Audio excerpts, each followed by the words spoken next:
Biden ने अपने पूर्ववर्ती डोनाल्ड ट्रंप की कुछ नीतियों को पलटने का काम शुरू कर दिया है।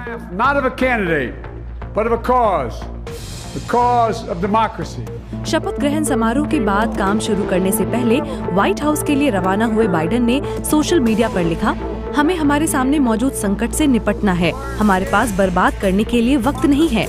राष्ट्रपति बनने के बाद सबसे पहले उन्होंने 15 एग्जीक्यूटिव ऑर्डर पर हस्ताक्षर किए हैं, जिनमें कोरोना महामारी से निपटने में सरकार को मदद मिलने संबंधी ऑर्डर भी शामिल हैं। इसके अलावा इसमें जलवायु संकट और अप्रवासन संबंधी ट्रंप प्रशासन की नीतियों को बदलने के लिए नए आदेश भी शामिल हैं। इससे पहले ओवल ऑफिस में काला मास्क पहनकर आए राष्ट्रपति बाइडेन ने पत्रकारों से बातचीत में कहा कि उनकी बड़ी प्राथमिकताओं में कोविड संकट, आर्थिक संकट और जलवायु संकट शामिल हैं। बुधवार को एक विशेष समारोह में बाइडेन ने देश के 46वें राष्ट्रपति के तौर पर शपथ ग्रहण किया, जिसमें कोविड-19 महामारी के कारण कम ही लोग उपस्थित थे।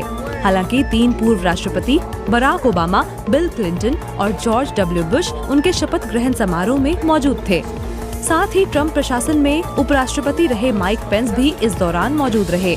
राष्ट्रपति ने स्पष्ट किया कि न केवल ट्रंप प्रशासन के फैसलों से देश को जो नुकसान हुआ है उसे बदलने के लिए, बल्कि देश को आगे बढ़ाने के लिए हम एक्शन लेंगे। कोरोना वायरस महामारी के मद्देनजर उन्होंने सभी सरकारी दफ्तरों के परिसर में मास्क पहनना और सोशल डिस्टेंसिंग का पालन करना अनिवार्य कर दिया है। अब तक कोरोना वायरस के कारण अमेरिका में 4 लाख से अधिक लोगों की मौत हो चुकी है।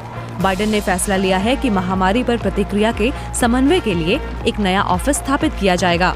इसके साथ ही विश्व स्वास्थ्य संगठन यानी WHO से अमेरिका को अलग करने की जो प्रक्रिया डोनाल्ड ट्रंप ने शुरू की थी, बाइडेन उस फैसले को खारिज करने के लिए एक्शन लेंगे। संयुक्त राष्ट्र के महासचिव एंटोनियो गुटेरेश ने बाइडेन प्रशासन के इस फैसले का स्वागत किया है।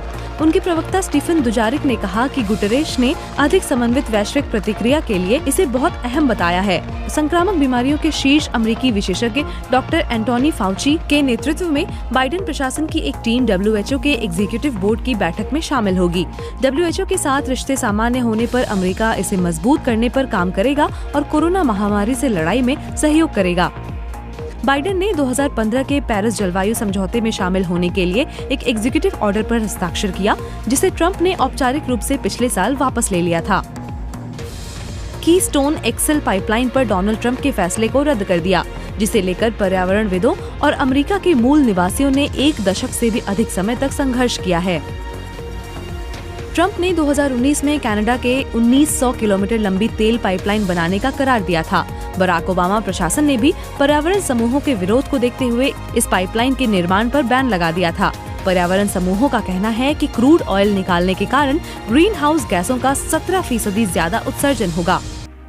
अमेरिकी राष्ट्रपति जो बाइडेन की प्रेस सचिव जेन साकी ने अपनी पहली व्हाइट हाउस ब्रीफिंग में बताया कि नए राष्ट्रपति इस हफ्ते के अंत तक कनाडा के प्रधानमंत्री जस्टिन ट्रूडो से भी इस बारे में बात करेंगे।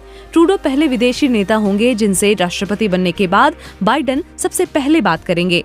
बाइडेन ने अप्रवासन संबंधी ट्रंप प्रशासन की आपातकालीन घोषणा, जिसमें मेक्सिको की सीमा के साथ एक दीवार के निर्माण में मदद करना और 13 देशों पर से यात्रा प्रतिबंध हटाने का है, जिनमें ज्यादातर मुस्लिम बहुसंख्यक देश और अफ्रीकी देश शामिल हैं।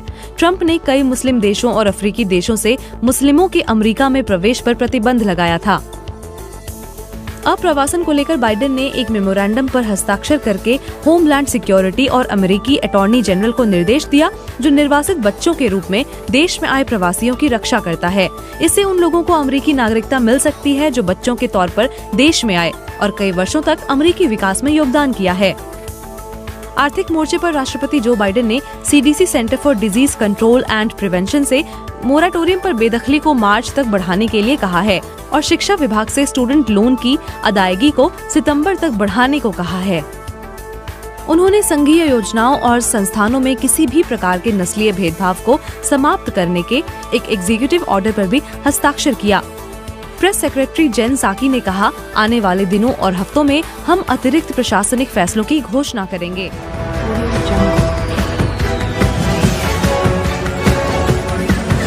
Audio